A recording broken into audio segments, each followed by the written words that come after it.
Hello and welcome guys, मेरा नाम है शिवांगी चौरसिया और आप सभी देख रहे हैं मेरा YouTube channel Shivangi Chaurasia blogs. देखिए गाइस, यदि आपने भी MPTET ग्रेड 3 का एग्जाम दिया हुआ है तो आज का ये वीडियो आप सभी के लिए बहुत इंपॉर्टेंट होने वाला है, तो प्लीज़ इसको एंड तक ज़रूर देखिएगा। देखिए, जब ये वैकेंसीज आउट हुई थी तो नोटिस में कहीं भी ये नहीं दिया हुआ था कि जो हमारे टोटल नंबर ऑफ पोस्ट हैं वो फ्रेश हैं या फिर पुरानी जो पोस्ट हैं उन्हें भी मर्ज किया जा रहा है या नहीं। बट 31 अक्टूबर को जो रोस्टर आया हुआ है तो उसे देखकर सारे स्टूडेंट्स शॉक्ड हैं, क्योंकि बहुत सारी न्यू वैकेंसीज नहीं हैं।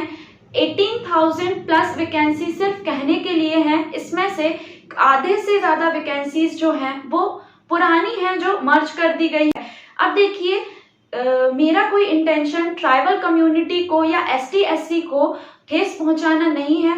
अब रोस्टर के थ्रू उनके लिए वैकेंसीज ज़्यादा हैं और OBC और जनरल कैटेगरी की मैं बात करूं तो उनके लिए नंबर ऑफ वैकेंसीज मात्र गिनी चुनी आ जाती हैं। जब हम उसे कैटेगरी वाइज लेकर जाते हैं तो सिर्फ सुनने में अच्छा लगता है 18,000 प्लस वैकेंसीज हैं, बट यदि मैं उसे कैटेगरी में डिवाइड करती हूँ, अलग अलग आरक्षण लगाती हूँ, तो उसके बाद जो पोस्ट होती है वो हर कैटेगरी को थोड़ी थोड़ी हो रही हैं। तो बहुत सारे कैंडिडेट को कहीं ना कहीं ये चिंता है, मोस्टली जनरल और OBC वाले कैंडिडेट्स को, कि हमारा सिलेक्शन होगा या नहीं। यदि इस तरीके से चलता रहा तो 100 के ऊपर जिनके मार्क्स हैं उन कैंडिडेट्स को भी टेंशन है कि हमारा सिलेक्शन होने वाला है या नहीं।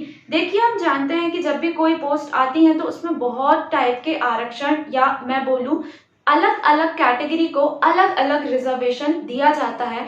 जब ये नोटिस आया हुआ था तो देखिए वहाँ कहीं क्लियर नहीं दिया हुआ था कि यहाँ पे गेस्ट टीचर को प्रॉफिट मिलने वाला है, उनके लिए अलग रिजर्वेशन होगा।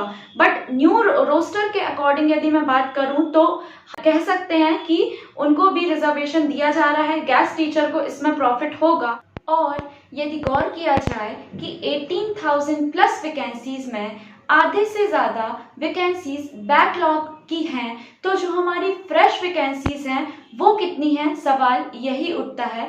क्योंकि यदि बैकलॉग वैकेंसीज को हमारी न्यू वैकेंसीज के साथ मर्ज किया जा रहा है तो सीधी सी बात है कि अदर कैंडिडेट्स जो हैं हमारे, उनकी वैकेंसीज कम हैं। आप सभी को कहीं ना कहीं ये टेंशन ज़रूर हो रही होगी कि नंबर ऑफ वैकेंसीज यदि इतनी कम है तो सिलेक्शन आखिर होगा तो कितने मार्क्स में होगा, क्योंकि काफ़ी स्टूडेंट्स ऐसे भी होंगे जो नंबर उनके कम होंगे बट अलग अलग आरक्षण होने के कारण और उनकी पोस्ट ज़्यादा होने के कारण उनका सिलेक्शन हो जाएगा। वहीं मैं दूसरी तरफ बात करूं तो बहुत अच्छे मार्क्स वाले कैंडिडेट्स भी सिर्फ रिजर्वेशन के कारण और सिर्फ कम नंबर ऑफ पोस्ट के कारण उनका सिलेक्शन नहीं हो पाएगा। तो मैं आपसे सवाल करना चाहती हूँ कि क्या ये बात सही है? क्या आपको ये ठीक लगता है कि इतनी मेहनत करने के बाद भी किसी भी स्टूडेंट को सिर्फ रिजर्वेशन के कारण या सिर्फ वैकेंसीज कम होने के कारण जॉब नहीं मिल पा रही है, वहीं दूसरी ओर कोई कैंडिडेट है जो पढ़ाई में ज़्यादा अच्छा नहीं भी है, फिर भी सिर्फ रिजर्वेशन के कारण और उसकी पोस्ट ज़्यादा होने के कारण वो टीचर बनने वाले हैं और वही टीचर अब भविष्य बनेंगे हमारे देश का। तो क्या ये सही है कि ऐसे स्टूडेंट टीचर बने और वो स्टूडेंट जो केपेबल हैं ज़्यादा अच्छा पढ़ाने का या फिर ज़्यादा उनको नॉलेज है, वो सिर्फ ये रिजर्वेशन के चक्कर में और अलग अलग पॉलिसीज के चक्कर में घर बैठे रह जाएंगे? तो प्लीज़ आप इस चीज़ का विरोध ज़रूर करिए, क्योंकि ये सिर्फ बात एक दो कैंडिडेट्स की नहीं है, ये बहुत सारे कैंडिडेट्स का फ्यूचर का सवाल है। उन्होंने बहुत मेहनत करके ये एग्ज़ाम दिया हुआ है। इस वीडियो के थ्रू मैंने आपको अलग अलग वैकेंसीज कैटेगराइज करके मैंने नहीं बताई हैं, क्योंकि आई होप कि आप सभी ने वो देख ही लिए होगी, क्योंकि सारे लोग अलर्ट हैं, उन्होंने देख ली होगी कि किस कैटेगरी में कितनी पोस्ट आनी है। मेन बात यही थी कि आप किस हद तक सहमत हो रहे हैं इस बात का। सिर्फ हाथ पे हाथ रख के आप नहीं बैठ सकते, इस चीज़ का आप सभी को विरोध करना चाहिए। अब देखिए 8 दिसंबर को जो है वो लिस्ट आने वाली है कैंडिडेट्स की जो सिलेक्ट हो गए हैं फर्स्ट काउंसलिंग के लिए। साथ ही साथ वेटिंग लिस्ट भी आएगी जिसमें पता चल जाएगा कि कितने कैंडिडेट्स और हैं जिनका सेकेंड वेटिंग लिस्ट में नाम है और उनको बाद में ज्वाइनिंग मिलने वाली है।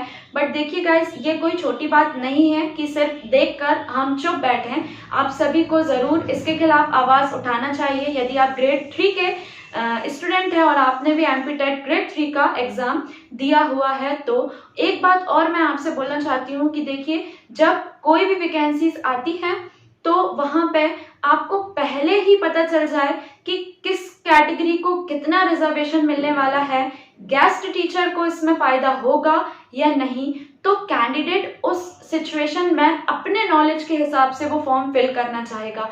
बट जब भी कोई न्यू पोस्ट निकलती है तो ये लोग क्लियर नहीं करते हैं कि कौन कौन से रूल लगने वाले हैं या फिर लोगों को किस हिसाब से वैकेंसीज डिस्ट्रीब्यूट होने वाली हैं। एग्जाम होने के बाद, फॉर्म फिलिंग के बाद लास्ट में ये सब खुलासा होता है कि आगे क्या होने वाला है। तो ये किसी भी हद तक सही नहीं है। मैं फिर बोलना चाहूंगी कि मेरी कोई पर्सनली किसी से दुश्मनी नहीं है कि मैं ट्राइबल कम्युनिटी के खिलाफ हूँ, एसटी एससी के खिलाफ हूँ, या मैं ओबीसी और जनरल के ज़्यादा क्लोज हूँ इसलिए उनका साथ दे रही हूँ। मैं बस जस्ट बात कर रही हूँ नॉर्मल कैंडिडेट्स की कि यदि इसी तरीके से चलता रहा तो फिर किसी को हक ही नहीं है कि जनरल और ओबीसी वाले बच्चे तो फिर फॉर्म ही नहीं भरना चाहेंगे, क्योंकि वो क्यों भरेंगे? अपना टाइम वेस्ट करना है, क्योंकि 3 या 4 साल कम समय नहीं होता है। दूसरा, अपनी मनी वेस्ट करना है, और तीसरी बात, ये सब वेस्ट करने के बाद भी सिलेक्शन हाथ नहीं लगने वाला है। तो क्या जनरल और ओबीसी वाले कैंडिडेट्स को फॉर्म फिलिंग करना ही छोड़ देना चाहिए? नहीं, बिल्कुल नहीं। यदि हम सब एक जैसे हैं, हमारे सारे राइट्स यदि एक जैसे हैं, सबको एक तरीके से देखा जाता है, तो मेरे हिसाब से इनके साथ इस तरीके से बिहेवियर नहीं होना चाहिए। जनरल और ओबीसी की वैकेंसीज इतनी कम और दूसरी इतनी ज़्यादा, और प्लस ब्लॉक वैकेंसीज भी उसके साथ जोड़ी जा रही हैं, तो ये किसी भी हद तक सही नहीं है। आप सभी कमेंट सेक्शन पे ज़रूर ये बताइएगा कि आप में से कितने लोग जो एमपी टेट ग्रेड 3 के स्टूडेंट्स हैं मेरी बातों से सहमत हैं। Thank you so much guys, मिलते हैं नेक्स्ट वीडियो पे।